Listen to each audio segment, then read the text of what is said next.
Onkolo Yesu ezali nguya papa loba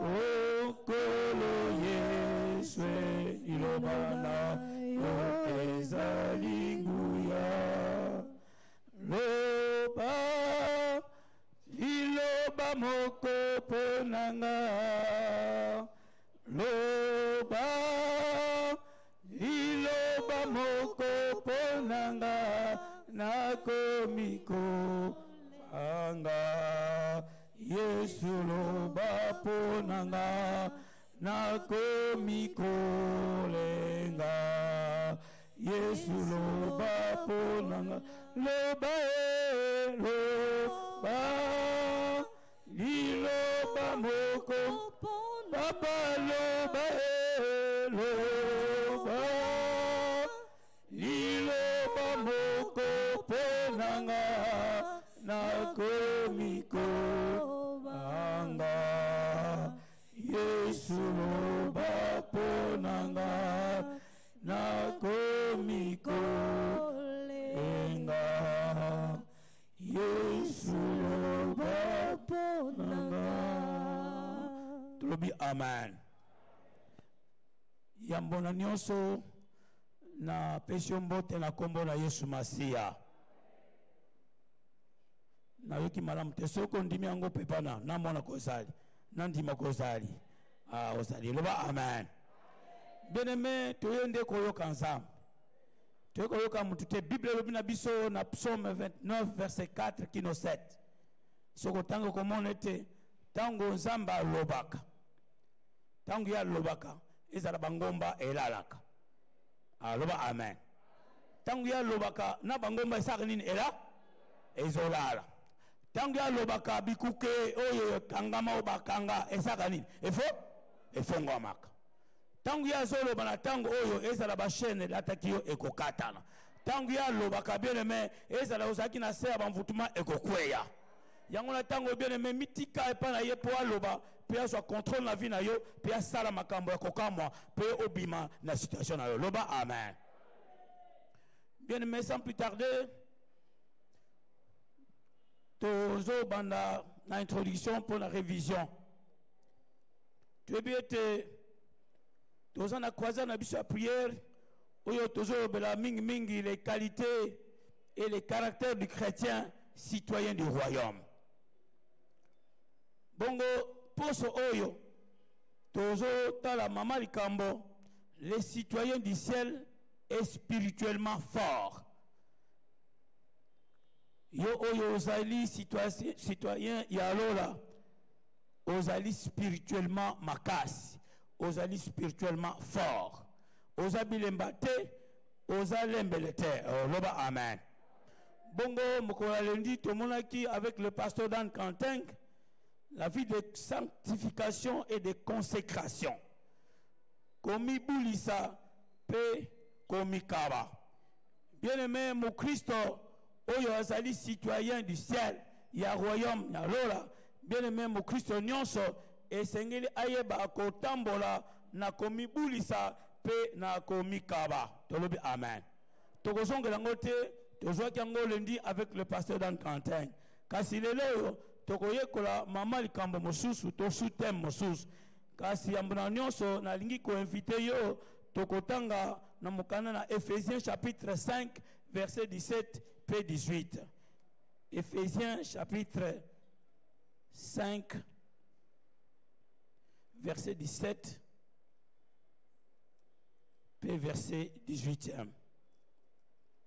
Sokomoni tokotanga tokotelema pototanga liloba nzambe telema esikezwami yo tokotanga ngo liboso na lokoto ya lingala sima nango tokotanga ngo na lokoto ya français na version naza nango ya semeur.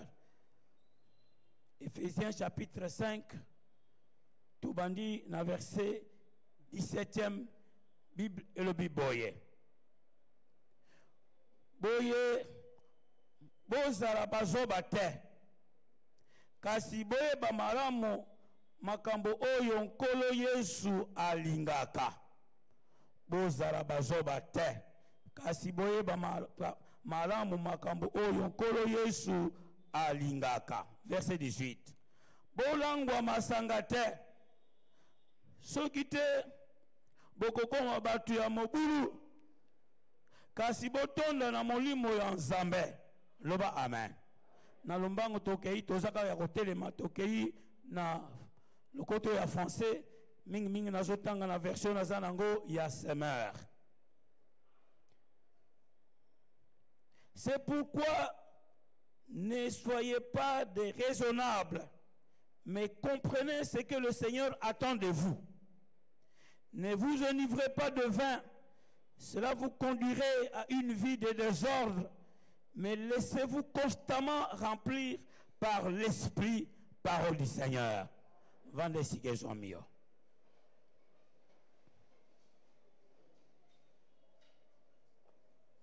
Tout bon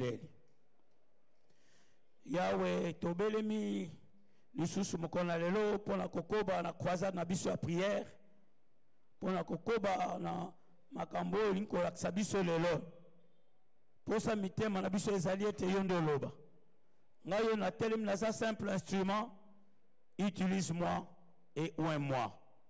Salela ngai, utilise-moi puissamment. Ngai na kita yo o matape o lobela biso nyonso. Pe tumikabi pe tumitiki lokola ba récipient vide. Salete otondi sa biso nyonso tozami awa na maloba na yo. Maloba bo moi. Po ekangola biso et transformer biso et comme sa biso oyo lingi biso tokoma. Yahweh visite biso na poko lelo na nzela maloba na yo. Pe na tango oyo nazali ko soumettre à l'obéissance de ta parole. Nguya nyonso esprit molimo pe mutu nyonso azomi na oyo esika batosa nde liloba na yo na kombo na Yesu Kristo. Amen. Bien-aimés dans le Seigneur, nazane sengo ya kotelema lisusu lelo libosa peuple de Dieu awa na kasa vous. Pe liboso je me fais un devoir. Liboso ya kotonda ensemble. Au le maître de temps et les circonstances, il y a pesi biso libaku malamu ya kotelema liboso peuple de Dieu ya kosakola sang malamu ya lobiko tolobi amen. Nde natondi liboso. Bongo natondi otondi penza le révérend docteur René Futilwemba pona libaku apesi ngai lisusu lelo ya koya kotelema liboso peuple de Dieu pe na kotelema na chair na ye. Nzambe apambola sike zwamiye pe natondi botondi. Amen. Bongo nazotonda yo ndeko oyo ondimi na yo ko sacrifier makambo na yo. O se sacrifier pe olongwe esika na yo oye awa koyoka nzambe. Tala ba chaise vide. Yo poneki na yo koyoka nzambe. Nazotonda yo petit nzambe wana oye ko honorer na poko lelo nzambe wana pe a honorer yo pe a glorifier yo. Tika nzambe wana a récompenser yo na bapa oyo sali pe na sacrifice nyo sali pe lolengo yo koluka ye nzambe wana mimon se prend na yo.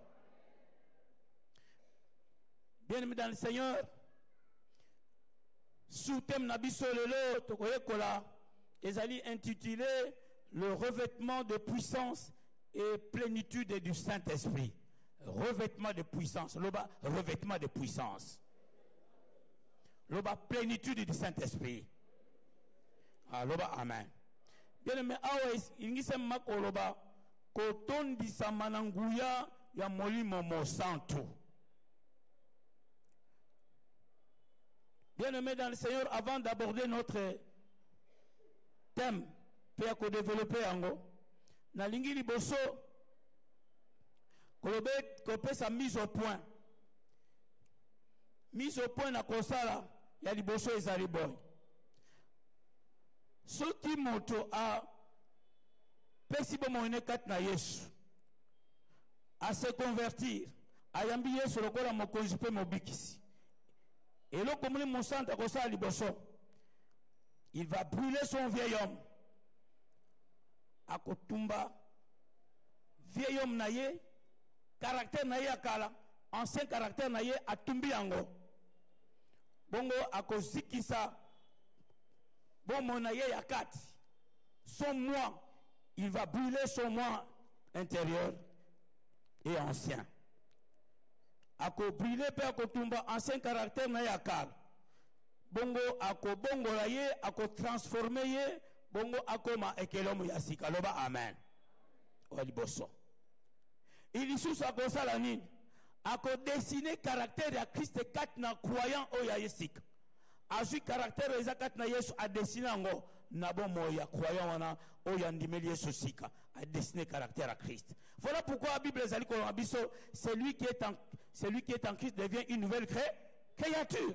Les choses anciennes sont passées et voici que toutes choses sont devenues nouvelles. Parce que le Saint-Esprit a tumbi nyonso ya kala, a longoli yango azikisi yango pe a dessiné caractère à Christ kat na momo ya utu oya isika kat na Yesu. Nini susu akosa ako brise, il le brise, il le taille, il le façonne.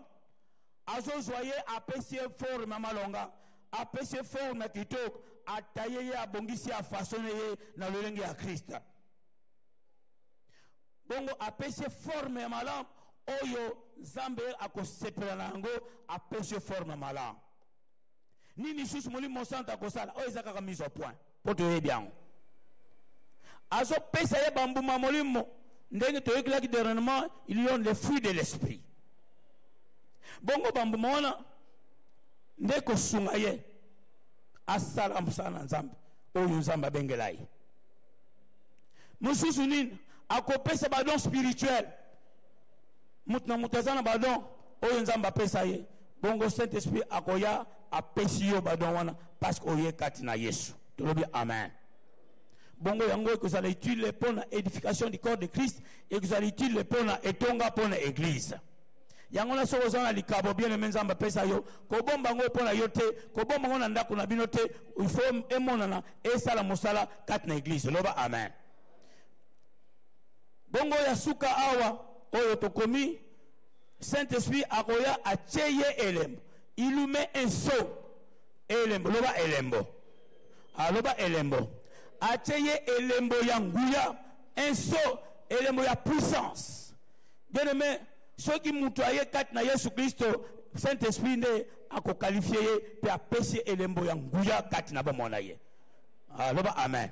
Bien aimé ceux qui ont osa kat na Yesu ondimela Yesu Masia tu as fait l'expérience de la nouvelle naissance oyamba Yesu na ndenga solo na zoebisa yo le Saint-Esprit de Dieu asi acha elembo na vie na yo oza na nguya loba na za na nguya aloba na za na nguya. Bongo za na frère moko na ozone yaza iko sama l'église moko bongo tanga yeko yamba Yesu Masia lokola mokozi pe mobikisi et vous méritez passer au bi frère oyo asala na intercession siko bon memaye ba kene ko assister ndenge intercession et je salema ndenge délivrance et salama na famille moko songolo bien aimé ba memaye bisika ndeko moko azaki na problème ba komi kuna ba bandi ko bondela pona ndeko wana ye ko ayambine Yesu kaka sika bien aimé azaki ne mopagan makambo azaki ne ayebene makambo ni ebani suka ibite metanga tout évangile ayambi Yesu kat na ye bien aimé kalate ye wana ba memie ba bondela pona moto. Bien aimé, bakomi kuna milimo se manifester na mutu wana. Tango se manifester, milimo bandi ko grimacer moko moko. Lokolo basali lokola cercle e bandi ko grimacer moko moko. Lobanon amen. Bien aimé, milimo se manifester a bandi na frère moko. Aye a grimacer a fongole le mus, a fongole pendant la mus, na muloka fongoli na maboko. Aye a grimacer frère wana lubika ko nom de Jésus. Mbala moko ndekuana a chancer la zongisima. Frère on a yelisusu ndekuana a yelisusu milimo ona se manifester na oyo alandi. Bien ma azoke ndekaka na mulongo. Loba amen. Akomi kuna ndekuana pe au nom de Jésus a chancer. Azoke frère wan nouveau converti bi ngaya wa ekoyinde langa na kosuka wapi ponga na yena ngasi na ibina makambo te. Bien aimé milimo ona et se manifester komi penza pemena ye. Na mosomo na bi zambe ngana kufia. Bien aimé, tant que milimo ane se manifeste par la yabi, ngape la kosala kande ba musuba sala, abi au nom de Jésus. Bien aimé, tant que au nom de Jésus-Christ, asutu kaka ndekwana kuna chanceler azongisima. Na semu tema bi nda ipela sana nguya. Oloba amen. Betanza maboko, betanza maboko. Allo bien, ngape na sana ngu. tala lokolo yamba Yesu Christ lokola mokonzi mobix ozana nguya. Ah tout à tolo loba na zana nguya. Bien-aimé azonga aipsa pasteur ngana kamwe tang milime eye liboso nanga tana pesi ordre au nom de Jésus na sutuka muta chanceler abi justement parce que yamba ki Yesu lokola mokonzi mobix. Alors bien amen. Bien-aimé tango yo oyamba Yesu Kristo na lobi awa ete Saint-Esprit atia nini ele bongo na texte na biso awa Ephésiens chapitre 5 verset 17-18 yo apôtre abi tala apôtre Paul abi bozala bazoba te bozala zoba te me yeba ko sosola makambo oyo Nzambe asani ali alingaka makambo Nzambe asani ali il faut que sosola awa par rapport au texte oyo alo bien Zambe alo bien kolangwa masanga te ekomema yo na désordre ekomema yo kosala ba mabe ekomema yo na débauche ekomema yo obunga nzela ekomema yo na perdition loba amen wana tali ndenge ba version mususu ba lobi la Bible bien aimé nde alobi na deuxième partie ne sika olangwa masanga langwa nde molimo santo abi soyez plutôt remplis du Saint-Esprit de Dieu. Kuna balumna semer abi cherchez constamment d'être rempli par le Saint-Esprit. Donc le Saint-Esprit de Dieu azanaye. Mais eza lokola mwinda moko boy ene kufa nango yota unyoshi fosa ni ola musa. Eza lokola yo fula moto songe kita fula. Lobi amen. Il faut yomo eza responsabilité na yo o luka tango nyonso ozala rempli na molimo santo. Loba bien amen. Bien-aimé dans le Seigneur, le Saint-Esprit ne se communique pas. Eza tena communiquer na zo communiquer Saint-Esprit nanga.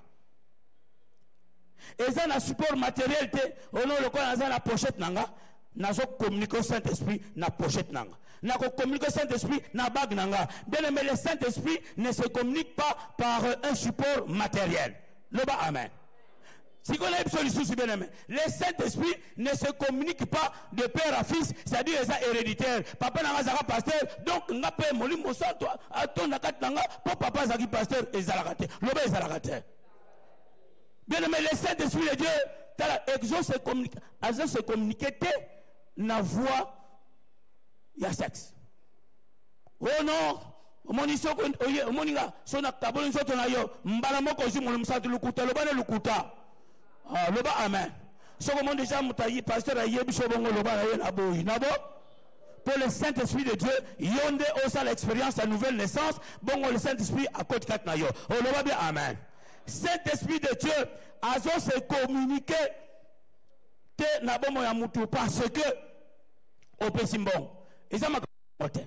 Faut qu'on dans Acte chapitre 8 verset 9 à 11. Il y a un Simon le magicien. Il y a le colombe boy ça un miracle. Ah, mbongo nanga pe ngoy. Ne peut combien de dollars. Mbongo nanga pe ngoy. Nga pe na so molimo wana. Izala kate.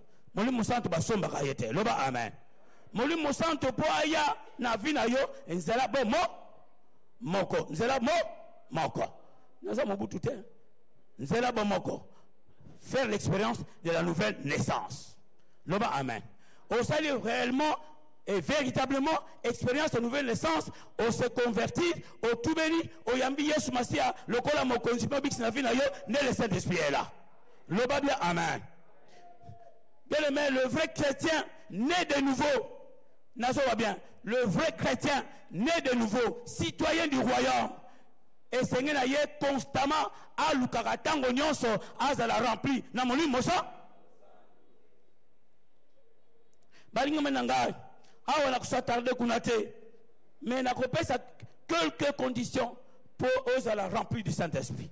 Premièrement ndega na lobby être né de nouveau ya na ndega solo eza ya ba fente eza te po ndenge ndeko moko boy kuna na matete akomi na papier pasteur sunganga na yamba Yesu nga babatisanga mais na yamba Yesu te. Je partais a commis sunganga pour babatisanga mais na yamba Yesu te na ibenga ye na yamba ye na yambe na solo na ye. Mais ndenge ezala que no bazwa ki biso kaka na groupe boyo. Allez, babati biso. Tu n'as pas fait l'expérience de nouvelle naissance, bien aimé, le Saint-Esprit azakati na yote. Parce que pour Saint-Esprit avant de kati na yo, c'est l'expérience, il y a une nouvelle naissance, il y a maye sur le kola mo konjupe mobi. Ndimela tubela tika mabe. Tango tika mabe tubele o yambi Yesu masi a koti na vie na yo, tango za na vie na Bible obi. Soki a koti na vie na yo, zambe pe a koti, le Saint-Esprit aussi est là. Ah, tu le dis bien, amen. Deuxième condition, mener une vie de sanctification. Ndenge pasteur Dana Lobak na biso lundi. Mener une vie de sanctification. Ndenge tu es qu'on a pas fermissement, c'est pourquoi qu'on qui m'a pas fermissement. Mon Christ, il faut ça la respiration spirituelle. Bongo, tant que tu kotaka si quand la fermissement on a biso, c'est-à-dire que ce qu'on kwei, il faut me faire ça la par hasard. Il faut ça la pas. Et ça toujours kana son a bimi awa. Wala yangote, mais il faut que par hasard, comme le chapeau dans mon globe, zambeli misanga. Respiration spirituelle. Le bas respiration spirituelle. Donc il faut mener une vie de sanctification. Tant qu'on y a ce yomo qu'on s'interpelle, tant qu'on y a ce monde été awa, n'a qu'au sa la beauté, awa zamabe, n'a qu'au sa la té, le qu'on a mis les zamabe, zambeli misanga. Il faut pratiquer cette respiration spirituelle et puis qu'on se soumette. Na volonté na yo, na moi na yo, ton moi et ta volonté soumettre en moi à Christ. Troisième, il faut yo désirer yo moko. Il faut désirer d'être rempli par le Saint-Esprit. Et ça likambo yonde nanga. Il faut to Luca, tous à la rempli du Saint-Esprit. Luca désirer encore, Luca de temps en temps, constamment, aux à la rempli du Saint-Esprit de Dieu. Zamba pourquoi il a donné cet ordre. Loba amen. On va voir par la suite. 4. Mutu oyo alingi azala rempli du Saint-Esprit, il faut s'affectionner aux choses de l'Esprit. Romains chapitre 8 verset 5. C'est-à-dire makambo oyo zo préoccupé yo mingi eza makambo ya moli. Oh makambo ya moli. Ngate mna lobi yango Romains chapitre 8 verset 5. 5e. Méditez la parole. Bien-aimé, méditez la parole de Dieu. Chaque jour, méditez la parole de Dieu. Ozo manuela, ozo look, ozo look akoyeba vérité. Pe ozo chango kat na misala. Bien aimé, si tu veux être rempli du Saint-Esprit, voilà les choses que tu dois faire. 6e, mener une vie de prière intense. Bien aimé, prière, il faut être à la mode de vie chaque jour. C'est-à-dire que tu dois être là en train de prier. Tout le temps, tout le temps, tout le temps. Bien aimé, quand tu comment tout le temps, attends la musala. Personne ne voit. Alors, amen. Ozo salama musana na cuisine kuna obonde ozo emboso bonde. Alors bien amen. Faire de la prière son mode de vie, il faut mener une vie de prière intense. Bien aimé ça nande komoko, il faut na yebisa yo pour comprendre. Na ko yebisa pour comprendre pour être rempli du Saint-Esprit au comment on a avantage eux ezanango. Eza nande komoko toye makane na chorale na matete. Bongo ye na tango na tozalaki na chorale mais tozalaki na groupe de prière na biso na 1992 tozalaki na mission soto yembi tozali ba répétition to benani tozala ba prière na ba veiller. Bongo ye ndeko wana azako linga koya na ba prière te yeka koyem yeka ka bas mais jamais akoya na ba prière na biso asane kaka mutu moko boy to yebite soka yamba Yesu.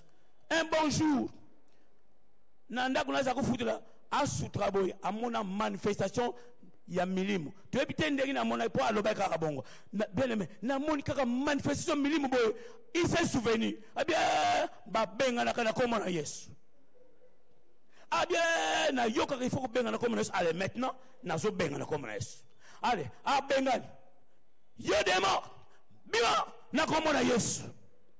Mais bien plus, on a le bataille Yesu Masia de Nazareth, à ce qu'on a combo na Yesu. Allez, démon, sors au nom de Jésus. Yoka démon à se manifester lobi, na kobimate na combo na Yesu. Aïe, comment sommes, abi salakate, habaneni, bima na combo na Yesu. Yoka démon zongi, na kobimate na combo na Yesu. Abi non, il faut na loba na ganga makas. Abi sors au nom de Jésus. Ye babi na ko bimate na komo na Yesu. Bien aimé, li kama ko kam, ne sika de mo bima, ye apakata mbanga bima asundola ndako. Oh, le bon amen. Tout ça parce que aso yemba mais azana na Yesu te. Nguye pesa te. Oloba amen. vie de prière pesate. Bien aimé, des mots à boycottos, des mots à piquer nanda, yenda kimi. Bien aimé dans le Seigneur, il faut oyebela et te sokolingo salana kuya. Bien aimé, remplir la condition oyo. Loba bien amen. Balingam kat na kolo, hormis la condition oyo. Bible na biso na mukanda psaume 68 verset 29. Yoka siko. Dieu ordonne que tu sois puissant. C'est-à-dire, Nzambe alingi ete yo ozala mutunangu. Je répète pour comprendre. Nzambe, oya kela nyons, allo bien, j'ordonne, yo mutu, ozala nanguya, ozala puissant. Mais pourquoi il veut que tu sois puissant? Parce qu'il y a yebiete, tu auras à faire face na milimo, tu auras à faire face na bademo, tu auras à faire face na Satan, tu auras à faire face, pas mon kilo oyo, et ça sous la puissance du mal. Du malheur. Le corps à mon kilo est sous la puissance du malheur. Alors il faut un angouya pour résister. Il faut un angouya pour encore pas long à il faut un angouya pour y long à minimum. Ah, le banon, amen. Nazo bien te le bas, amen. C'est-à-dire que Dieu est déjà dans sa présence. Aïe, bakete, bat, oh, ils ont un tiki bango bazan angouya te, bako samp, bako mona makam. Bien aimé, mais nazo episayo, tozo angouya wana. Na babagite tozo nguya wana na milimo te na bandokite na banganga te na bakultiste te loba amen nguya wana tozo puisango kati na Yesu ma tala je répète tozo zwango na baloche te tozo zwango na bakisite tozo zwango na bapochette te ni na bagete na eloko moko te na bandokipete mais nguya wana tozo puisango et pas Yesu ma. Mais comment ça? Tu vas peut-être me poser la question. Mais comment ça? Parce que le problème, ceux qui ont oyambi Yesu Christ quand on a yo, yé oyo azan sam, o atoma mi kola milimo nyos, o azali kola nguya nyos, o yaza kola nabando, nabadem, na yemoko Satan. Bien aimé le kola zakati na yo, siko yo bien aimé, et l'on zana, zanga mona yo. Loba amen. Donc il faut d'abord yo oko takat na Yesu. Tango zakat na Yesu, Yesu Christ zakat na yo, Nzambe zakat na yo. Totanga na mukana Ephésiens et Philippiens chapitre 1er. Non, Ephésiens chapitre 1er verset 19. Natangona na lui second. Ephésiens chapitre 1er verset 19.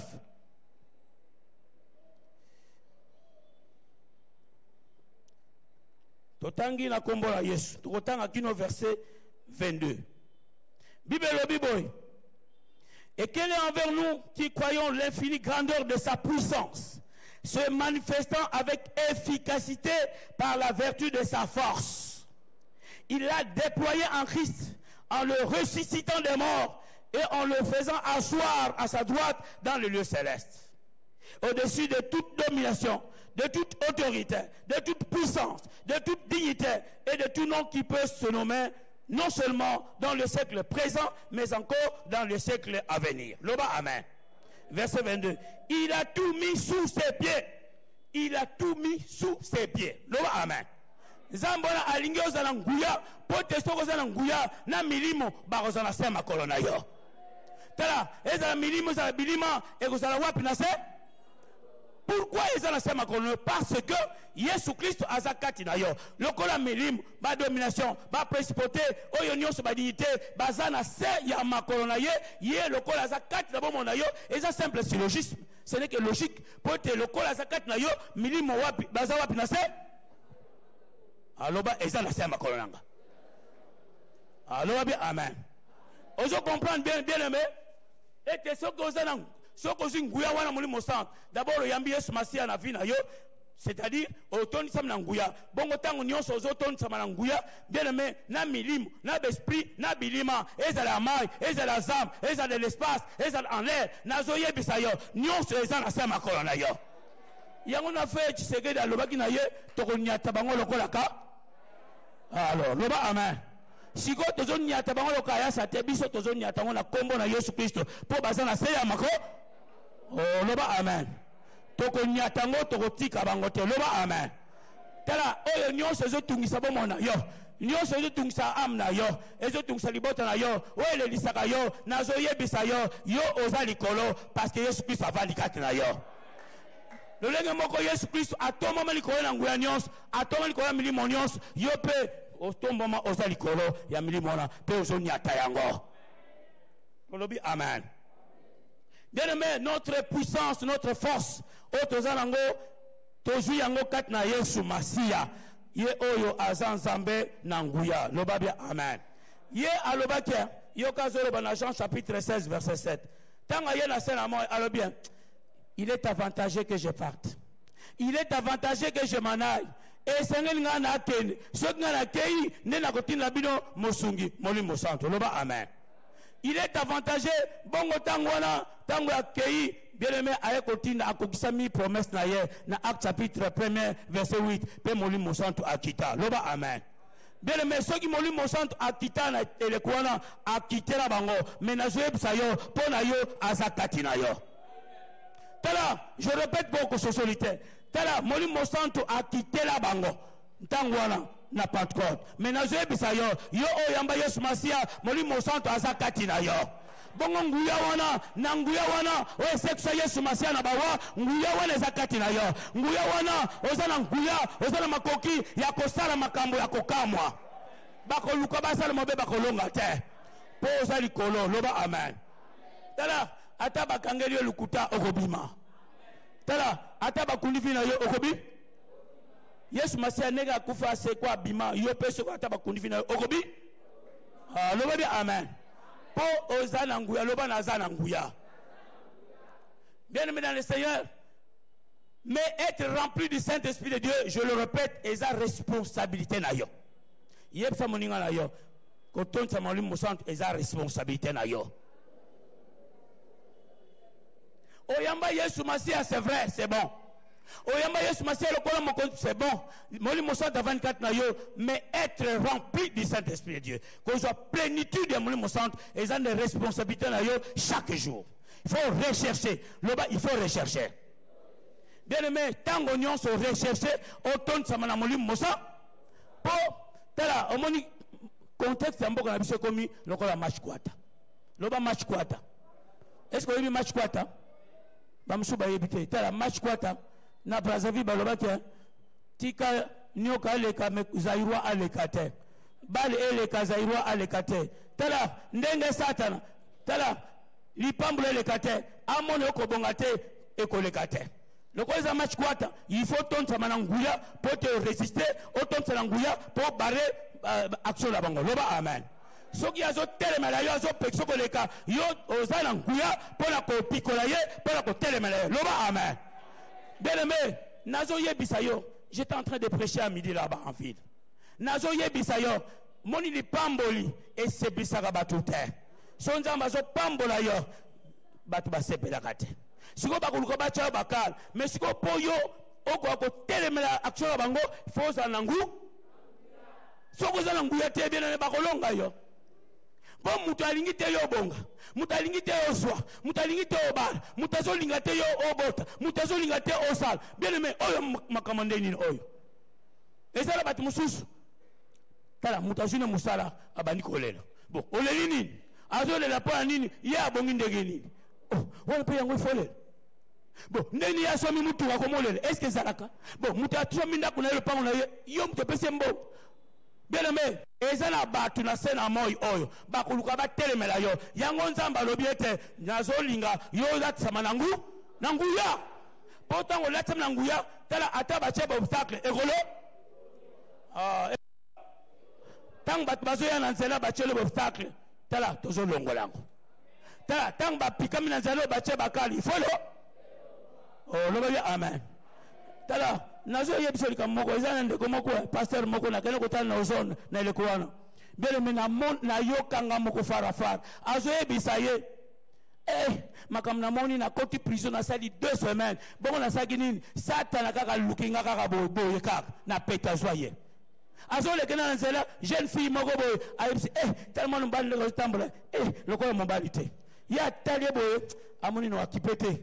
Si vous avez yo comme na mosabi na itali na ye sans charisme sikoyo mwana mbali amoni katala ko tsaba kinwa boni bo finga ngai ke bana ko beta itala o zana maboka ko beta langa bo komba garso bazaki wana momba la bino na rolando te ola nanga ndenini okokino pe makambuti tse mwana mbali abise yoko sana ko beta pusana zipe mbata bana munoko makile bimi bana mbali on dirait ba leva ki neni obeta biso kaka mwasi kaka isika la biso bo abanimba yeko ya komolele mbango bele metanga bazokima yoka bango moyibye talaka ba veni na biso moyibye ya bato ba yimaka mute ba komo bima po ba luka ba kanga ye ba cha yepine siko bele me papa moko kuna suka kuna ayeba kinete histoire ne banaki ayoika kanga moyibye azwaye tanga so ka chelekal tanga chekal po akweya bele me obika nyata lokolongo yango bakal na bongo ifotonia loba amen anyata lokolo wana lokolo bukana tange bukani batu bagange kuluna bien aimé makambo changer bakanga ye ba meme donc bazuke na kasho nde parquet prison bien aimé comme na prison alobi papa kolia otozolia vungule soki vungule na yoron pour la première fois azolia madesu et bela bienté mona bat souffrance comme ça mais ngai na swaki illustration on a moni ete ezana bat bachela bat baka tala ba o bachela yo bakal po yo matate po yo bongate bakal na bongo ekoma bato ba tremple po yo sani oma tala nazolo bana yo so ezala bat bakochelo bakal na nzela na yo po yo balate to ko nyata bakal na bango ebu lobi amen mais po nyata wona ndenga molimo il faut zana nangu ya tala ezala bat bakangla bat bashen bakangla bat bavina bango vi ekanga mabo yo zo comprendre nzoko ndeza bashen ekangayo tala to so mopanga yesu to sani topa loba amen ezala papa moko histoire non c'était histoire vraie nga moko ndeko moko wana nzaki intercesseur na PSM wana kala ezaki na chez pasteur Sitalwem kuna nde nazwaka formation nga ya affermissement bien aimé bongo na côté pe intercession na sutuka moko mususu mwasi moko mwana mwasi moko yeto yebani abi mon papa nanga san mobile nanga ça ne va pas en tout cas bon la pona nga bon la pona nga bi le lope intercession kende ka na PSM ba ça l'intercession bien aimé ba kende l'intercession ponga ba fetanga na maindom kuna keno ça l'intercession bien aimé akoma kuna tango bandi ko beta mboko yango intercession faisant na makasi babandika ko beta mboko bazoyem mwana nsuka yoka makamnini abandika ko loba botika na loba histoire vraie annoncée bien aimé botika loba nini oh non ezangai siko mama sotala ye mwana 5 ans ezangai nazwa kindoki na quartier siko ba ebisanga na teka na pesa papa akufa ngana baki akufa te malamu kaka bazwaye kaka to zwaye kaka atana kashu bongo babi siko papa na zapono to kangela papa na simanda ndenge nini o to zwaye to kangela ba chaîne na makolo to pika yenzete aza kuna simanda nani apika vina yo eza na simanda nani apika vina yo eza wap kat na ba chaîne mais soko za na nguya to ko somo panga na Yesu Masia ekoka tala quelque soit ba chaîne ba kata ba kangela vina yo ekoka mais ekokata na ndenge so nguya za te yangwana awa apôtre Paul abi soyez plutôt remplis du Saint-Esprit de Dieu tango nyonso lokola eza match kwata tango nyonso diable azosala pona ko pexo bon pona pexo mat nazoyebisa yo tu as besoin d'exercer cette puissance nguya wana oyo tozwa na nzela Yesu ma oyo tozwa na mulimo santo et bien aimé il faut to exercer nguya wana pour to lutter pour to combattre bon loba amen bitumba yo bunda elonga bitumba yo bunda elonga bitumba yo bunda elonga oh bitumba yo bunda elonga bitumba yo bunda elonga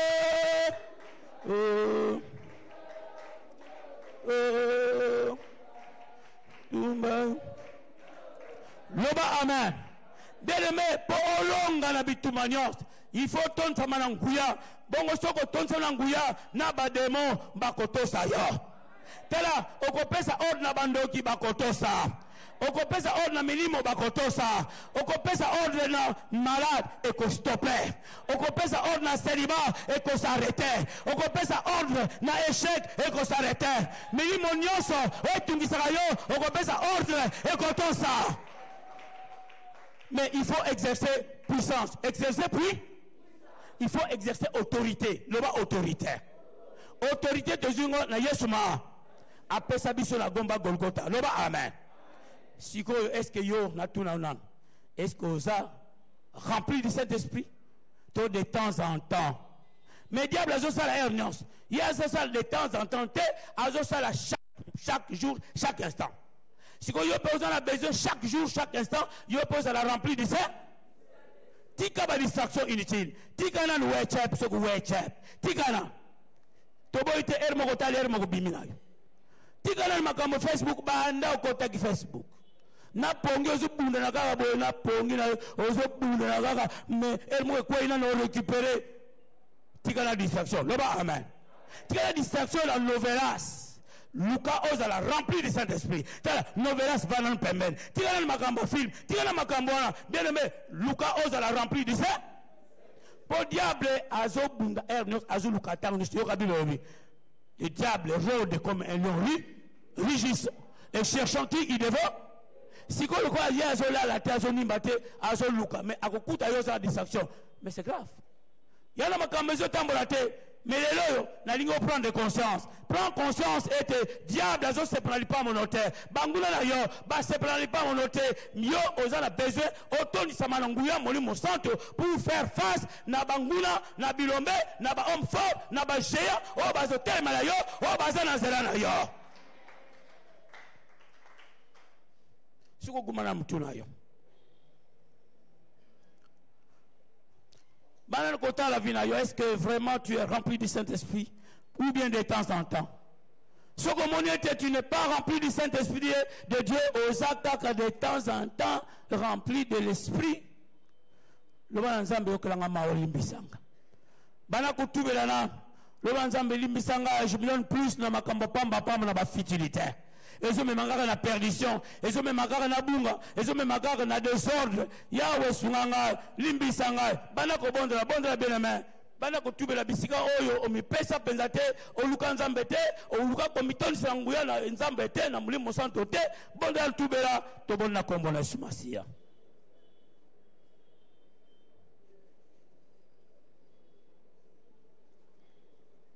Yawe to ye na poko lelo. Tout ça reconnaissant. Et ma ben abisso. Et memi bisso, ballon abisso. Distraction abisso. Et c'est de ballon abisso. Ce qui de temps en temps, nazaka bolembo. De temps en temps, kak, nazaka rempli de l'Esprit Saint. Zokande munguna azo ngulumatango nyonso. Yahweh, pitié de moi. Et pitié de moi. Yokelanga mawa. Limbisanga. Bisika na se relacha, bisika na lembisa, bisika na lembaka na nga, yokela nga mawa, pe limbisa nga.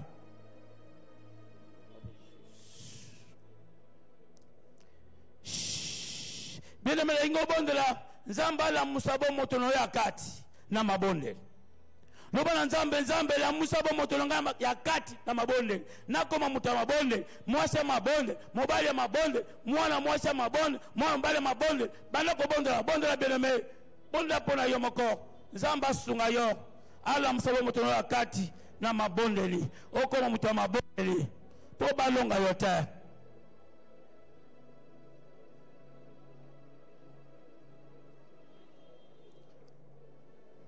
Yawe la musaba mutulanga ya kati mama bondeli nala mukana mabondeli Yawe sunganga nazanga posa etengane naza mulongi la musaba mutulanga ya kati na mabondeli pour faire face na baini na ngai banguna na ngai o tango nyonso batelemela ka ngai o tango nyonso basepelaka te etengana zwa etengana bonga Yawe na beleli molimu sant yaka kosunga ngai la musaba mutulanga ya kati na mabondeli na kombo na Yesu Kristo au nom de Jésus. Bien aimé tozaka ya kovanda nalingo bonde pa na nzambe osenga ye crainte de Dieu. Bongo yebisa ye nzambe pesa nga bobangi yo na banga yo na tosa yo. Na tambola na kobanga yo, na tambola na kotosa yo, bana ko bonde la bien-aimé, bonde la pona kambwana, nzamba pesa crainte de Dieu. Bongo soko za crainte de Dieu te, muli musanta ko vana lo kat ndenge nini. Muli musanta ko tonsa makate yo ndenge nini. Bobanga nzambe kutezate, ozo tosa kutu nzambe te. Bonde la bana nzambe sunganga. Yahweh sunga biso bana yo. Pesa biso crainte de toi, Seigneur. Tobanga yo totosa yo. Tobanga batute. Tobanga onde ba pasteur te mais tobanga yo papa na biso.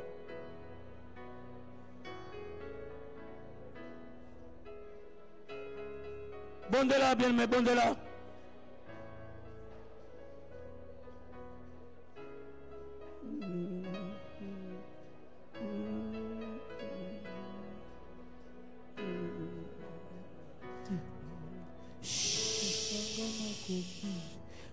Bien-aimé, aujourd'hui que le commande là, on mène une vie à sanctification. Tu as besoin de mener une vie de sanctification. Il y a comme Boulissa, il y a comme Kab.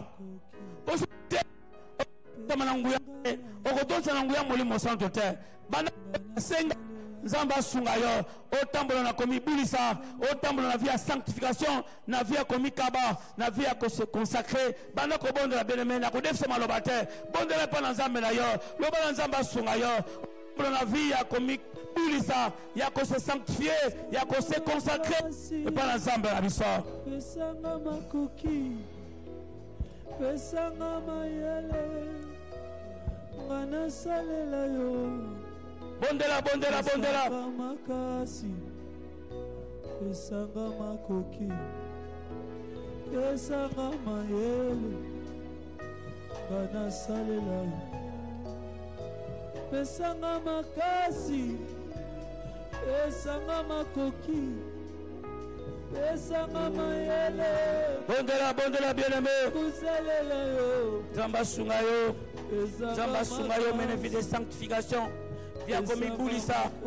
Viens qu'on se consacrer. Oh, Zamba sunga biso. Kumbona Yesu. Telema ce zo mio. Tozo bondela.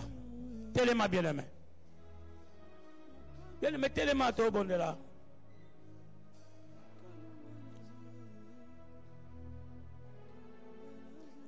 Tozo yamba na loyembo oyo.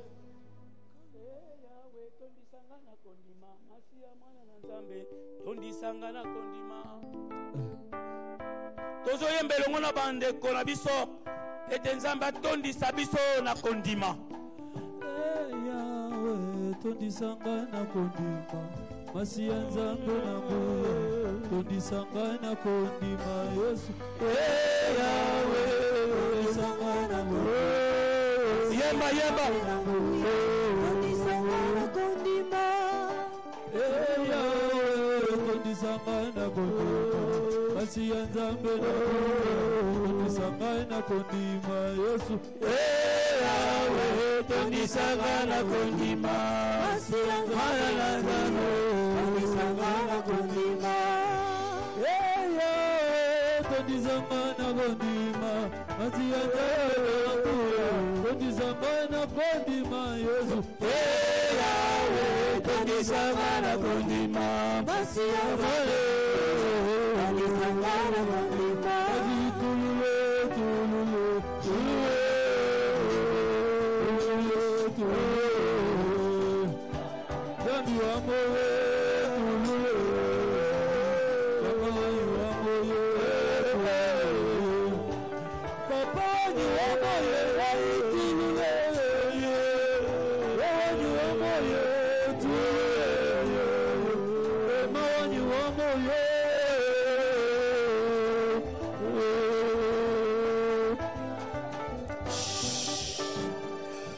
ozobondela koyebisa nzambe parceke eza na bato kino lelo ayamba yesu masiya me azondima te kaza na nguya nzambe atondisa na kondima ndima ete aza na nguya lokola aza kati na Yesu Masiya nguya evandi kati na ye bongo nzambe alongola kobanga kati na ye amona mpesa abandi kobanga amona mpuka leki azobanga alongola na kobanga atondisa na kondima andima ete azali na nguya pour faire face na baini mpe bango na banda kobonzela na kombo na Yesu Kristo Yawe tondisa bano na kondima bandima ete lokola baza kati na Yesu lokola bayamba Yesu kati na bomona bango baza bana nzambe kobanga elongwa bandima ete nguya evandi kati na bango liboso banga liboso bando liboso ba sataniste baza na nguya Yawe pesa bango kondima tondisa bano kondima bandima kaka ete bango nde bakolonga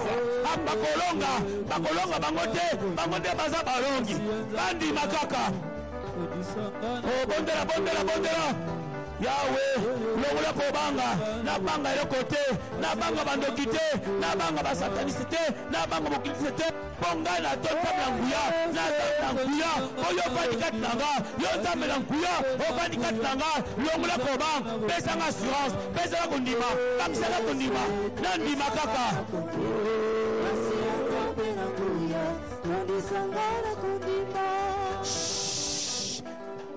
Tombra maboko na yo lobona simulanga Molimo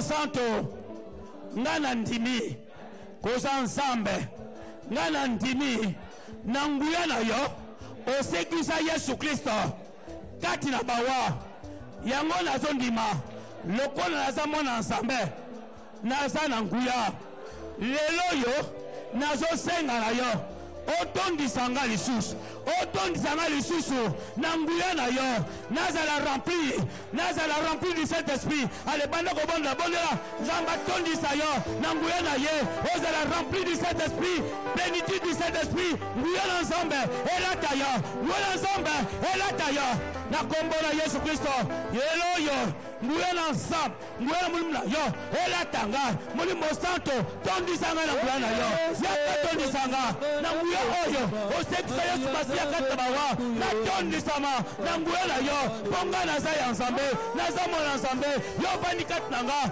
ozali na tondisama na nguya bondela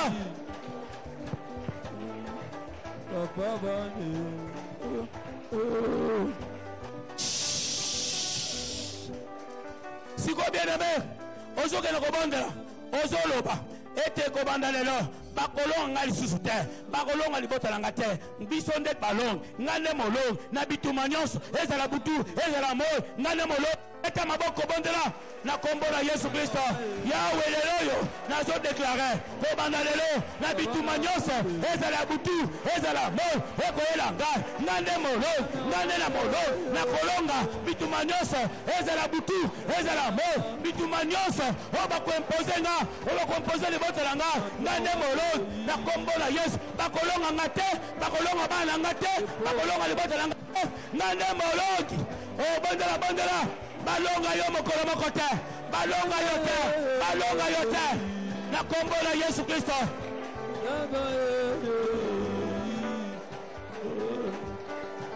O bondela. Bondela.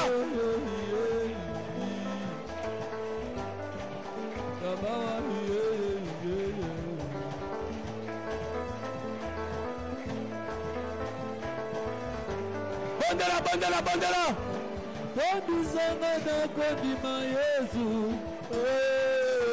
tondisanga na kondima Papa. Bondela balonga yote. Kokokate Yesu, tondisanga na kondima. Kibla, delebe, sika ozo bondela. Nzamba pesa elonga. Likolo ya lisumu wana ezali péché chéri nzamba peso nini elo olonga lisumu wana ata banga ya ba teje yo lobi ngana sina bimi molongo Saint-Esprit avant kat nanga na komema mate oloba amen oloba na komema mate tobra boko na yo Yawe pesa nga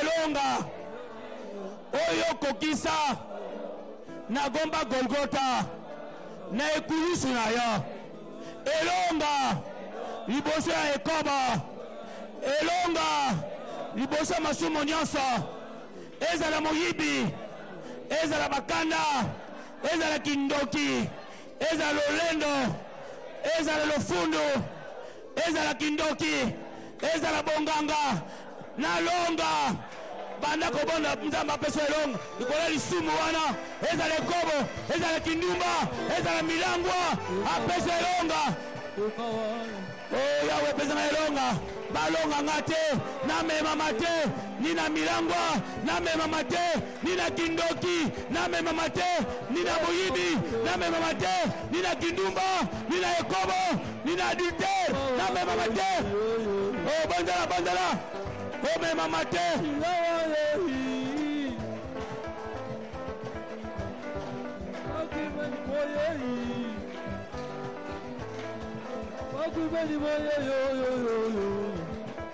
Bondala lisumu ekweisa yote lisumu ekweisa yote lisumu emema yote ekweisa yote kalonga ngai te Yesu kalonga ngai te Yesu Yesu kalonga ngai te kino tombola maboko na yo yawe soki satana ayaka kotindika nga nasala lisumu mpo vi na ngai ecola mpo etwale na ngai ecola mpo lipambo na ngai ecola mpo libala na ngai ecola ezala mosala na ngai ecola lelo oyo naboyi na misala na ye banda koboya ye na misala na ye boya ye na misala na ye oyo atindikaka yo sa omema yo libambo na ecola banda kobondela na kombo na Yesu Kristo soki satana atindikaka nga nasala lisumu mpo ete libambo na nga ecola ekocola te lelo ekocola te obanda kobondela libambo na ekocola te ekomemama te ekomemama te eza l'étoile eza mosala eza libala eza mabota eza na bozwi na yo ecola te au nom de Jésus ecola te au nom de Jésus ecola te au nom de Jésus